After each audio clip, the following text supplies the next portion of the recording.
안녕하세요, 여러분. 아우기는 사랑방입니다. 드디어 설날도 지나고 본격적인 병오년이 시작됐습니다. 붉은 말에 힘찬 기상 덕일까요? 병오년 벽두부터 정말 반갑고 놀라운 소식이 날아들었습니다. 올해 92살인 작가가 장편 소설을 출간했다는 믿기 힘든 뉴스가 그것입니다.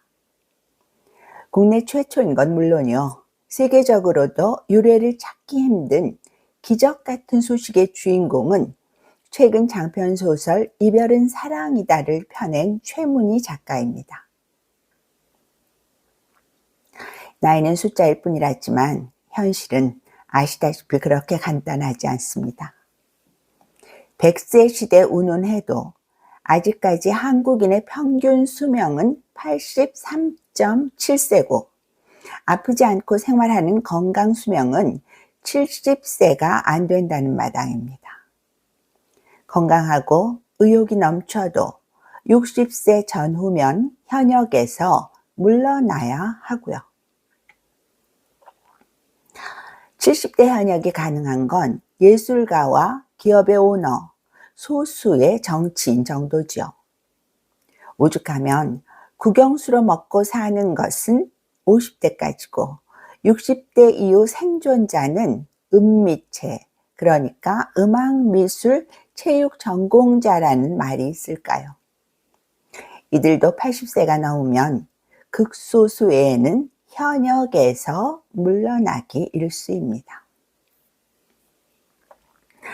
이런 마당에 92세, 92살인 작가가 장편 소설을 출간했다는 건 정말이지 이게 실화냐 싶은 얘기가 아닐 수 없습니다. 글쓰기는 엄청난 공력이 드는 노동입니다. 하물며 장편 소설이라뇨. 장편 소설 한 권을 내려면 200자 원고지 1200장 이상이 필요합니다. 저는 최 작가의 신간 출간 뉴스를 보면서 번개를 맞은 듯 했습니다. 9년 전인 2017년 정약용의 여인들 출간 당시 만났을 때 최 작가의 연세는 83세였습니다. 1934년생이니까요. 그때도 너무 놀라서 기절할 지경이었는데 92세에 다시 장편이라뇨. 오늘은 바로 이 기적 같은 이야기의 주인공 최문희 작가에 관한 이야기를 하려고 합니다. 보시면서 구독과 좋아요, 알림 설정으로 응원해 주시면 큰 힘을 얻겠습니다. 최문희 작가는 우리 문단에서 기록의 대명사로 불립니다. 본명은 최경림입니다. 문희는 필명이죠. 숙명여고와 서울대학교 사범대학을 졸업하고 오랫동안 교사로 일했습니다. 월간문학에 돌무지를 발표하면서 등단한 게 1988년 53세 때였죠. 늦가기 작가로 유명한 박완서 선생이 남옥으로 데뷔한 40세보다도 13살이나 많았습니다. 박완서 선생과 최 선생은 모두 숙명여고 출신입니다. 박 선생이 3년 선배죠. 박 선생과 동갑인 소설가 한말숙 선생 또한 동문이고요. 세 분 모두 제 고등학교 선배입니다. 선배들은 이렇게 대단한데 나는 뭐 했나 싶어 부끄럽지만 그래도 문단의 거목들이 선배라는 사실은 자랑스럽습니다. 최 작가의 경우 환갑을 넘긴 1995년 국민일보 문학상과 작가세계 문학상 장편 공모에 동시에 당선되는 기염을 토했습니다. 국민일보 문학상 상금은 당시 문학상 상금으로는 최고액이던 1억 원, 작가세계문학상 상금은 2천만 원이었습니다. 2011년에는 다시 장편 난설헌으로 제1회 혼불문학상을 수상했습니다. 상금은 5천만 원. 문학상으로만 2억 원 가까운 상금을 받은 건데 이건 우리 문단 초유의 일이었죠. 그것도 남들은 뒷전으로 물러나기 일수인 6070 나이에 말입니다. 그의 활약은 여기에 그치지 않았습니다. 79세인 2013년 이중섭 개와 아이들과 황소를 내놓은 데 이어 83세 때인 2017년엔 정약용의 여인들을 내놓고 91세 때인 지난해 16번의 8월을 출간한 데 이어 92세에 다시 장편 이별은 사랑이다를 발표한 겁니다. 이게 끝이 아니고 초고를 완성해 놓은 게 2권이나 더 있다니 초인을 넘어 신의 경지인가 싶습니다. 양만 방대한 게 아닙니다. 난설헌이나 정약용의 여인들을 보신 분들은 아시겠지만 최 작가의 어휘력과 적확한 심리묘사, 방대하고 꼼꼼한 자료 수집에 바탕을 둔 생생한 사실 표현은 타의 추종을 불허합니다. 최 작가의 소설은 어느 한 구절도 그냥 지나치기 어렵습니다. 단 한 줄도 허투루 쓰지 않기 때문이죠. 한 문장 한 문장이 때로는 뭉클하고 때로는 섬뜩하고 때로는 무릎을 치게 만듭니다. 그의 작품은 고루하지 않고 설교적이지도 않고 지루하지도 않습니다. 한번 잡았다 하면 놓칠 수 없을 만큼 흥미진진하니까요. 재미와 깊이를 함께 지니고 있는 거죠. 그는 또 역사 속 실존 인물의 삶을 소설로 재구성하는 전기 작가로 독보적인 세계를 구축했습니다.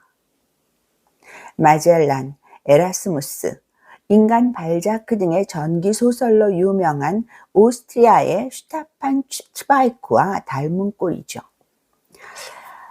어쩌면 츠바이크보다 한 수 위인 듯도 합니다. 츠바이크는 60대 초에 생을 마감했지만 최 작가는 60대부터 본격적으로 쓰기 시작해 90대에도 맹활약을 하고 있으니까요. 뿐만 아니라 그는 탁월한 재능에도 불구하고 시대와 사회의 편견 때문에 쓰러져간 여성의 삶의 천착, 남성 중심 사회에 그늘에 묻혔던 여성 천재들을 발굴하고 재조명하는 작업으로 문학사에 굵고도 진한 획을 긋고 있습니다. 그었다가 아니라 긋고 있는 거죠.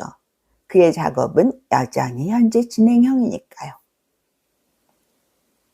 도대체 이런 일이 어떻게 가능한 걸까요? 대부분의 사람들은 70대만 돼도 눈이 침침해 책도 읽기 어렵다는데 최 작가는 무슨 수로 90대의 장편 소설을 2권이나 펴내는 걸까요? 제가 직접 인터뷰했을 때 최 선생은 매일 아침 일찍 서울 강남의 자택에서 수유리에 있는 집필실로 출근해서 오전 8시부터 12시까지 꼬박 4시간씩 글을 쓴다고 했습니다. 그렇게 집중해서 써야 쓸 수 있다고요. 여러분은 믿어지세요? 80대 여성이 매일 하루 4시간씩 책상 앞에 앉아서 글을 쓴다는 사실을요. 당시 어안이 벙벙했지만 19 소녀처럼 맑고 총총한 선생의 눈빛 앞에 속으로 이런 일도 가능하구나 라는 생각만 곱씹을 수밖에 없었습니다. 그래도 그런 일상을 90세가 넘도록 계속하실 줄은 상상도 못했습니다. 필력도 필력이지만 체력 또한 특별한 경지에 도달한 게 틀림없습니다. 무엇보다 놀라운 것은 그의 작품이 지니는 독창성과 생기입니다. 77세에 내놓은 난설언이나 83세에 내놓은 정약용의 여인들, 심지어 92세에 내놓은 이별은 사랑이다 중 단 한 구절에서도 어디선가 본 듯한 기시감 따위는 찾을 수 없습니다. 오로지 최문희 작가만의 화법과 묘사, 표현으로 가득하니까요. 감각은 젊고 어휘는 풍성하고 묘사는 날카롭고 꼼꼼합니다. 엄청난 독서와 방대한 자료 수집, 사물에 대한 세심한 관찰 없이는 불가능한 일이죠. 이별은 사랑이다도 마찬가지입니다.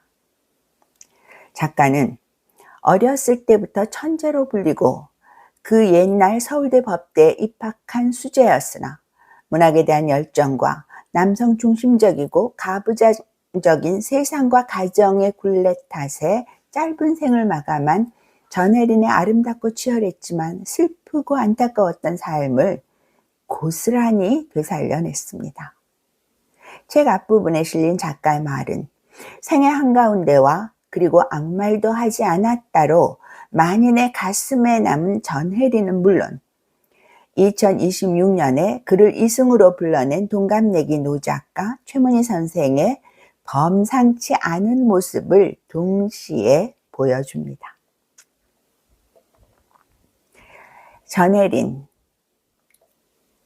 그가 살아냈던 30몇 해, 맨발로 자갈밭을 걷는 나날이 아니었을까? 막말 프레임에 그는 단 하루도 편안하지 못했다. 때로는 수긍했고 때로는 격한 반응으로 곁을 뿌리치기도 했다. 솔직 명쾌한 그의 성품을 두고 세상은 꼬고 비틀었다. 따가운 모래밭에 맨발로 서 있었던 그의 족적은 알찼지만 소슬했다. 발랄함의 내면에 감춰진 깊고 두터운 심연을 가꾸지 않은 의상과 조금은 허술하게 내디딘 일상들이 그의 허울이 돼 오해와 비난을 꼬리처럼 달고 다녔던 나날의 반복. 꾸임없는 그의 허술함이 가슴으로 오롯이 안겨왔을 때 그의 못다한 익명의 서사를 대필하기로 마음을 굳혔다. 2014년 출판사로부터 책 출간을 제의받고 망설였으나 10여 년에 걸쳐 그의 그림자와 조우하면서 마침내 그의 얘기를 쓸 수 있었다는 고백입니다. 이별은 사랑이다는 전혜린의 삶을 다루지만 책의 곳곳에는 90이 넘도록 글쓰기를 멈추지 않는 최문희 선생의 투혼이 나이를 핑계로 주저앉기 일수인 우리를 일으켜 세웁니다.